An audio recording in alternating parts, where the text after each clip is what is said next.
मेरी शादी कभी नहीं हो सकती। अरे जालिम। हिंदी सिनेमा के पर्दे पर जब वो अपनी तिरछी नजरों से देखते थे और अपनी मखमली आवाज में कोई धमकी देते थे तो अच्छे अच्छों के पसीने छूट जाते थे। केएन सिंह साहब का रसूख ही ऐसा था कि उनके लिए विलन शब्द भी छोटा पड़ जाता है। वो पर्दे पर जितने खूंखार और शातिर नजर आते थे, असल जिंदगी में उतने ही सलीकेदार और उसूलों के पक्के इंसान रहे। उनकी शख्सियत का अंदाज़ा आप इसी बात से लगा सकते हैं कि 70 और 80 के दशक में जब बड़े बड़े स्टार्स सेट पर नखरे दिखाते थे और घंटों की देरी से आते थे, तब मजबूर होकर डायरेक्टर केएन सिंह साहब को फिल्म में साइन कर लेते थे। वजह ये नहीं थी कि उन्हें सिर्फ उनका रोल चाहिए था, बल्कि वजह ये थी कि केएन सिंह साहब सेट पर मौजूद हैं तो किसी भी हीरो को इतनी हिम्मत नहीं होती थी कि वो 1 मिनट भी लेट हो जाए। उनके खौफ और सम्मान का आलम ये था कि लोग उनके सामने ऊंची आवाज में बात तक नहीं कर पाते थे, मगर ये रसूख और ये कड़क मिजाज उन्हें विरासत में मिला था। चेला गुरु का मुकाबला करेगा। देहरादून की पहाड़ियों के बीच एक आलिशान कोठी में रहने वाले इस शख्स को उनके घर के बच्चे बड़े पापा कहते थे और कुछ उन्हें बिग डैडी भी बुलाते थे। उनके भतीजे अजय सिंह बताते हैं कि बचपन में वो सोचते थे कि शायद उनके बड़े शरीर की वजह से उन्हें ये नाम मिला है, लेकिन असल में वो पूरे परिवार के मुखिया थे। लंबे चौड़े कद काठी के मालिक कृष्ण निरंजन सिंह असल में एक एथलीट थे। उनका जन्म 1 सितंबर 1908 को देहरादून के सबसे रईस और सम्मानित परिवारों में से एक में हुआ था। इनके पिता चंडी प्रसाद सिंह देहरादून के एक सबसे बड़े क्रिमिनल लॉयर थे और एक रियासत के शहजादे भी, जिन्होंने अंग्रेजों के साथ समझौते में अपनी जागीर छोड़ दी थी। केएन सिंह साहब के अंदर वही राजसी तेवर और बागी खून था। उनका परिवार इतना पुराना था कि इतिहास साल 1884 तक दर्ज है। वो 5 भाई और 1 बहन में सबसे बड़े थे। उनके भाई बहन भी अपने अपने क्षेत्र में बहुत सफल थे। दूसरे नंबर के भाई रणेश्वर सिंह पिता की तरह एक नामी वकील थे। चौथे भाई रिपुदमन सिंह उत्तर प्रदेश रोडवेज में कार्यरत थे और 5वें भाई विक्रम सिंह लंबे समय तक फिल्म फेयर पत्रिका के संपादक और सेंसर बोर्ड के चेयरमैन रहे। सबसे छोटे भाई पूरण सिंह भी एक वकील थे और बहन शिवरानी की शादी एक इंजीनियर से हुई थी। बचपन से ही उनकी कानून की पढ़ाई के लिए योजना बन रही थी।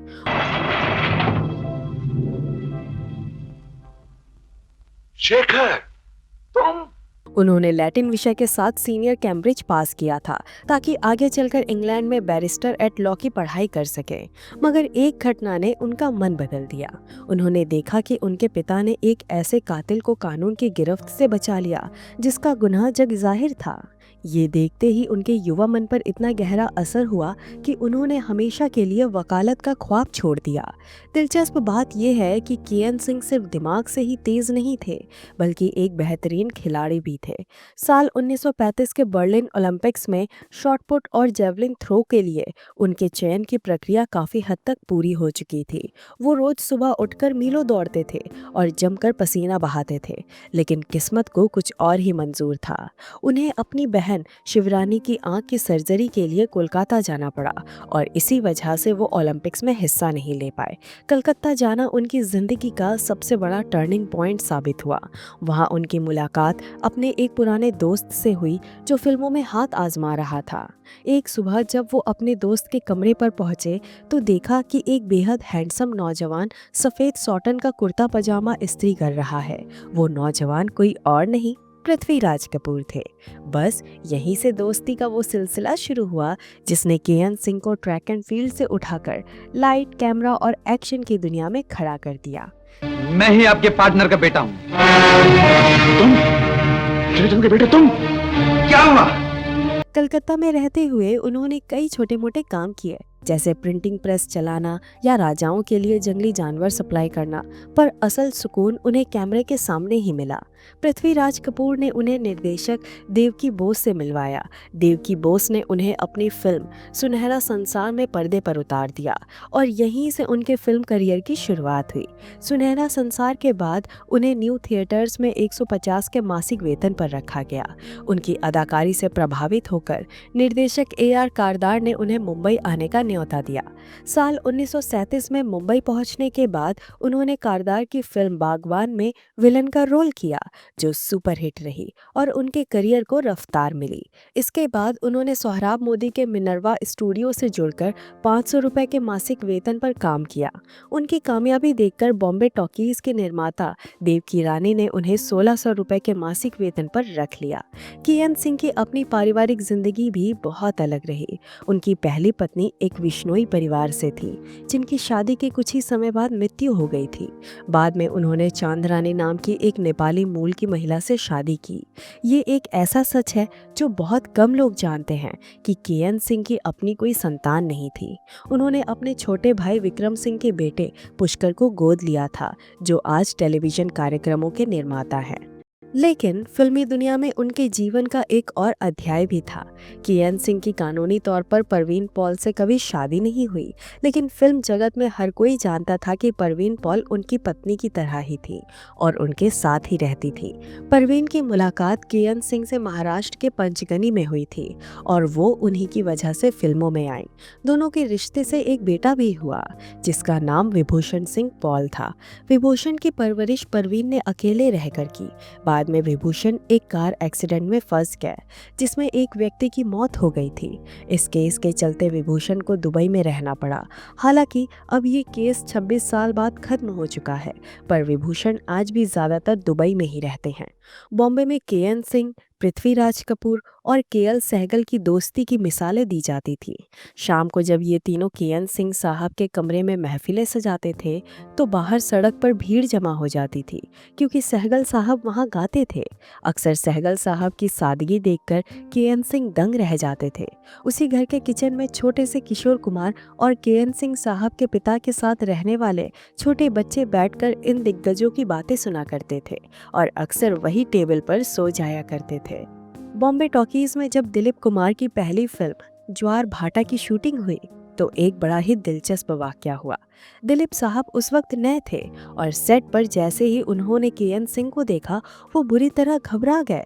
केएन सिंह की वो कड़क शख्सियत और उनकी आंखों का तेज देखकर दिलीप कुमार के हाथ पांव फूलने लगे और वो ढंग से शॉट नहीं दे पा रहे थे। आखिरकार डायरेक्टर को उन्हें थोड़ी देर के लिए सेट से बाहर भेजना पड़ा। जब केएन सिंह को असली वजह पता चली, तो उन्होंने बड़े भाई की तरह दिलीप कुमार के कंधे पर हाथ रखा, उन्हें अपने पास बिठाया और प्यार से समझाया। उन्होंने दिलीप साहब से कहा कि पर्दे पर मैं जो भी हूँ, असल में तुम्हारा दोस्त हूँ। बस उसी दिन से उन दोनों के बीच ऐसी दोस्ती हुई जो ताउम्र कायम रही। आगे चलकर उन्होंने दिलीप के साथ हलचल और शिकस्त जैसी फिल्म में भी काम किया और दिलीप कुमार हमेशा कहते थे कि केएन सिंह अभिनय में गरिमा और खौफ का वो संगम है जो बिरले ही मिलता है। केएन सिंह साहब का रसूख ऐसा था, वो विलन के रोल में भी किसी हीरो से कम नहीं लगते थे। अक्सर वो सफ़ेद सूट पहनते थे, हाथ में सिगार होता और आंखों पर एक खास किस्म का चश्मा। उन्होंने विलन के किरदार को चीखने चिल्लाने और गालियों के शोर से बाहर निकालकर एक ठंडी और सधी हुई क्रूरता दी, इसलिए उन्हें जेंटलमैन विलन कहा जाता था। मशहूर कलाकार याकूब ने तो एक बार उनकी अदाकारी देखकर यहाँ तक कह दिया था कि तुम केवल सिंह नहीं हो, तुम तो एक्टिंग की दुनिया के किंग हो। उनके उसूलों के किस्से भी कम मशहूर नहीं थे। वो एक बेहद उदार और नेक इंसान थे, लेकिन जब बात सिद्धांतों की आती तो वो किसी के सामने नहीं झुकते थे। राज कपूर के साथ उनकी अनबन इसका सबसे बड़ा उदाहरण है। राज कपूर उनके सबसे करीबी दोस्त पृथ्वीराज कपूर के बेटे थे और उन्होंने राज को अपनी गोद में खेलते हुए देखा था। केएन सिंह ने राज कपूर के करियर के शुरुआती दौर में उन्हें बहुत सपोर्ट किया और उनके साथ बरसात और आवारा जैसी सुपरहिट फिल्में दी, लेकिन एक बार किसी बात पर दोनों के बीच मतभेद हुआ और वो दरार कभी नहीं भरी। केएन सिंह को ये बिल्कुल मंजूर नहीं था कि वो राज कपूर को राज साहब कहकर बुलाए या उनके सामने वो मान मर्यादा रखे जो एक डायरेक्टर की होती है, क्योंकि उनके लिए राज हमेशा वही छोटा बच्चा था। उनका स्वाभिमान इतना ऊंचा था कि उन्होंने राज कपूर के साथ फिर कभी काम नहीं किया, चाहे कितनी भी बड़ी फिल्म का ऑफर क्यों ना मिला हो। यही कड़कपन उनके काम में भी दिखता था। 1940 और 1950 के दशक में उन्होंने विलन के किरदार को अपनी शर्त पर जिया। वो खुद तय करते थे कि उनका किरदार कितना बुरा या कितना शातिर होगा, ऑन स्क्रीन हो या ऑफ स्क्रीन। किसी की हिम्मत नहीं होती थी कि उनसे बदतमीजी से बात कर ले। आवारा, बरसात, बाज, बाजी, जाल और हावड़ा ब्रिज जैसी फिल्म ने उन्हें उस दौर का सबसे प्रभावशाली चेहरा बना दिया। फिल्म लैला मजनू की शूटिंग के दौरान का एक किस्सा तो आज भी फिल्म इंडस्ट्री में सुनाया जाता है। इस फिल्म में केएन सिंह लैला के पिता बने थे और नज़ीर मजनू का किरदार निभा रहे थे। एक सीन में केएन सिंह को नज़ीर को जोर का थप्पड़ मारना था। नज़ीर चाहते थे कि सीन बिल्कुल असली लगे, इसलिए उन्होंने केएन सिंह से जिद की कि वो उन्हें सच में जोर से थप्पड़ मारे। केएन सिंह ने पहले तो मना किया, लेकिन नज़ीर के बार बार कहने पर उन्होंने ऐसा हाथ छोड़ा कि नज़ीर 2 दिन तक सेट पर नहीं आ सके। उनकी आंखों में वो जादू था कि वो सिर्फ एक नज़र भर देख लेते तो सामने वाले को अपनी गलती का एहसास हो जाए। 1951 में उनकी 2 बड़ी फिल्में आईं, आवारा और बाजी। आवारा में वो एक खूंखार डाकू और गुंडे बने थे, वहीं बाजी में वो एक बहुत ही परिष्कृत और पढ़े लिखे डॉक्टर बने थे जो असल में जुए का अड्डा चलाता था। ये उनकी वर्सैटिलिटी थी कि वो एक ही वक्त में 2 बिल्कुल अलग तरह के विलन का रोल निभा सकते थे। देवानंद साहब भी उनके स्टाइल के कायल थे और उन्हें सबसे स्टाइलिश खलनायक मानते थे। 1950 के दशक के आखिर तक प्राण साहब इंडस्ट्री में बड़े विलन बन चुके थे। फिर भी केएन सिंह का अपना एक अलग वर्ग था। चलती का नाम गाड़ी और हावड़ा ब्रिज जैसी फिल्मों में उन्हें दिखा दिया कि विलन सिर्फ डरावना ही नहीं बल्कि बौद्धिक और गरिमापूर्ण भी हो सकता है। हावड़ा ब्रिज फिल्म का वो सीन आज भी याद किया जाता है जब वो क्लब में बैठकर अशोक कुमार के सामने मधुबाला को आइए मेहरबान गाने पर थिरकते हुए देखते हैं। उनके चेहरे की वो धीमी मुस्कान और आंखों की चमक बिना कुछ कहे ही बहुत कुछ कह जाती थी। तीसरी मंजिल में उन्होंने एक शराबी का छोटा सा लेकिन बेहद अहम रोल किया था जो फिल्मों की गुत्थी सुलझाने में मदद करता है। वहीं हाथी मेरे साथी में उन्होंने एक ऐसे पिता का रोल किया जो अपनी बेटी की खुशी के लिए हाथी को गोली मारने का हुक्म दे देता है। वो अपने किरदार के लिए बहुत मेहनत करते थे। इंस्पेक्टर फिल्म में एक तांगा चलाने वाले का रोल करने के लिए उन्होंने हफ्तों तक तांगे वालों के उठने बैठने और बात करने के तरीके का अध्ययन किया था। वो एक ऐसे कलाकार थे जो 83 साल की उम्र में भी अपने बाइसेप्स दिखाकर जवान लड़कों को चुनौती दे सकते थे। उनके भतीजे अजय बताते हैं कि एक बार जब वो अपने दोस्त के साथ घर पर बैठे थे तो बड़े पापा अंदर आए और सबकी बातचीत रुक गई। उन्होंने मुस्कुराते हुए अपनी चमकदार बत्तीसी दिखाई और लड़कों के बाइसेप्स चेक किए। फिर बड़े गर्व से अपने बाइसेप्स दिखाएं और कहा कि देखो, मैं 83 की उम्र में भी तुम सबसे ज्यादा फिट हो। उनकी शख्सियत में एक ऐसी ऊर्जा थी जो उम्र के साथ कम नहीं हुई। बॉम्बे की हाई सोसाइटी में भी उनका बड़ा नाम था। विजय लक्ष्मी पंडित, जो पंडित नेहरू की बहन और बॉम्बे की गवर्नर थी, वो केएन सिंह की बहुत अच्छी दोस्त थी। उस दौर में जब बॉम्बे में शराबबंदी लागू थी, तब भी केएन सिंह और उनके दोस्तों के लिए बड़े होटलों के दरवाजे हमेशा खुले रहते। एक शाम जब वो वॉल्डॉर्फ एस्टोरिया होटल में अपने दोस्तों के साथ बैठे थे तो विजय लक्ष्मी पंडित वहां पहुंच गई। उन्होंने मुस्कुराते हुए केएन सिंह से कहा था कि किशन, मैं सिर्फ तुम्हारी गवर्नर नहीं हूँ, मैं तुम्हारी गवर्नेस भी हूँ।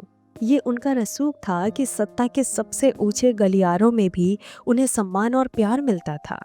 उन्होंने करीब 300 फिल्मों में काम किया और आखिरी दौर में तो वो सिर्फ इसलिए कैमियो रोल करते थे ताकि उनके सेट पर होने के डर से बड़े सितारे वक्त पर आ जाएं। डायरेक्टर जानते थे कि अगर केएन सिंह सेट पर हैं तो किसी हीरो की मजाल नहीं कि वो लेट लतीफ करे। वो सिनेमा के उस स्वर्ण युग के गवाह थे जहां अभिनय का मतलब सिर्फ संवाद बोलना नहीं बल्कि चरित्र को जीना होता था। मगर वक्त का पहिया जब घूमता है तो वो किसी की रईसी और किसी का रसूख नहीं देखता। जिस कलाकार ने अपनी आंखों की पैनी नज़रों से आधी सदी तक करोड़ों दर्शकों के दिलों में खौफ और सम्मान पैदा किया, उसकी अपनी आंखों की रोशनी ने उसका साथ छोड़ दिया। 1970 के दशक के बाद केएन सिंह साहब का फिल्मी सफ़र धीमा पड़ने लगा था। उनके सबसे अजीज दोस्त जैसे पृथ्वीराज कपूर और केएल सहगल एक एक करके दुनिया से रुखसत हो गए थे। केएन सिंह साहब अक्सर कहा करते थे कि सिनेमा की कुर्सियों पर बैठने वाले सब लोग चले गए, अब मैं यहाँ अकेला बैठा इंतज़ार करता हूँ कि कभी घर की घंटी बजे, पर वो नहीं बजती। फिर मैं फ़ोन की घंटी का इंतज़ार करता हूँ, पर वो भी नहीं बचती। तन्हाई का ये आलम उनके जैसे जिंदा दिल इंसान के लिए किसी सज़ा से कम नहीं थी। उम्र के इस पड़ाव पर उन्हें मोतियाबिंद की शिकायत हुई। एक बहुत ही मामूली सा ऑपरेशन होना था, लेकिन डॉक्टर की एक गलती या बदकिस्मती कहिए, उस ऑपरेशन ने उनकी दोनों आंखों की रोशनी पूरी तरह से छीन ली। जो इंसान दुनिया को अपनी नज़रों से झुका देता था, वो अब अपनों के सहारे का मोहताज हो गया। दक्षिण मुंबई के मालवार हिल्स वाले अपने घर में वो अंधेरे के साथ रहने के आदी होने लगे थे। हालांकि उनके पास धन दौलत की वैसी कमी नहीं थी जैसे अक्सर पुराने कलाकारों के साथ सुनी जाती है, लेकिन काम ना होने का दर्द और लोगों का उन्हें भूल जाना उन्हें अंदर ही अंदर खाए जा रहा था। पत्रकार शशि रंजन जब उनका इंटरव्यू लेने पहुंचे तो उस वक्त की जो दास्तान सामने आई वो वाकई कलेजा चीर देने वाली थी। के.एन. सिंह साहब को जब पता चला कि कोई पत्रकार उनका इंटरव्यू लेने आया है तो उनके मन में एक उम्मीद जागी। उन्होंने बड़ी झिझक के साथ शशि रंजन से पूछा कि साहब, क्या आप मुझे इस इंटरव्यू के लिए कुछ पैसे देंगे? पत्रकार के पास इसका कोई जवाब नहीं था तो सिंह साहब ने बड़ी बेबसी से कहा कि मुझे पैसों की वैसी ज़रूरत नहीं है, लेकिन अगर आज आप मुझे कुछ पैसे देंगे तो मेरे दिल को सुकून मिलेगा कि इतने सालों बाद मैंने अपनी मेहनत से कुछ कमाया है। पता नहीं आखिरी बार मैंने कब पैसे कमाए थे। ये वो इंसान कह रहा था जिसने कभी बॉम्बे टॉकीज में 1600 रुपए का मासिक वेतन लिया था, जो उस जमाने में एक बहुत बड़ी रकम हुआ करती थी। उनके आखिरी दिनों को लेकर कुछ और भी भयावह खबरें फिल्मी गलियारों में तैरती रहीं। कुछ पत्रकारों का कहना था कि वो अपने आखिरी समय में चैम्बूर के एक चौल में रह रहे थे। सुनील दत्त साहब और पत्रकार अली पीटर जॉन जब उन्हें ढूंढते हुए वहां पहुंचे तो मंजर देखकर उनकी आंखों में आंसू आ गए। के.एन. सिंह साहब एक पुरानी सी बनियाइन और पजामे में वहां बैठे थे। आसपास के लोगों का कहना था कि वो दिन भर में सिर्फ 2 बार अपनी जगह से हिलते थे, और वो भी सिर्फ शराब पीने के लिए। उनकी याददाश्त भी लगभग खत्म हो चुकी थी। उन्हें ये तक एहसास नहीं रहता था कि वो जिंदा हैं या नहीं। हालांकि उनके परिवार और कुछ करीबियों का कहना है कि ये सिर्फ अफवाहें थी और वे अंत तक अपने मालबार हिल्स वाले घर में ही रहे। लेकिन ये सच है कि वो दुनिया से पूरी तरह कट चुके थे। जिस विलन के सेट पर होने भर से सन्नाटा पसर जाता था, उनके आखिरी दिनों में सन्नाटा उनका इकलौता साथी बन गया था। साल 1991 में आई फिल्म अजूबा और फिर 1996 की दानवीर में वो आखिरी बार पर्दे पर नजर आए, लेकिन वो सिर्फ एक परछाई भर थे। 31 जनवरी 2000 को 92 साल की उम्र में इस महानायक ने दुनिया को हमेशा के लिए अलविदा कह दिया। के.एन. सिंह साहब का जाना सिर्फ एक कलाकार का जाना नहीं था, बल्कि हिंदी सिनेमा के उस दौर का अंत था जहां विलेन भी एक आदर्श हुआ करता था। उन्होंने सिखाया कि बिना गाली दिए, बिना चिल्लाए और बिना कपड़े फाड़े भी दहशत पैदा की जा सकती है। उन्होंने विलन को एक क्लास दिया, एक स्टाइल दिया और सबसे बढ़कर एक इज्जत दी। आज भले ही वो हमारे बीच नहीं हैं, लेकिन जब भी ब्लैक एंड वाइट सिनेमा की बात होगी और जब भी किसी ऐसे विलन का जिक्र आएगा जिसकी आंखों में गहरा राज और आवाज़ में शाही खनक थी, तो सबसे पहले नाम कृष्ण निरंजन सिंह का ही लिया जाएगा। वो वाकई हिंदी सिनेमा के एकमात्र जेंटलमैन विलन थे और हमेशा रहेंगे।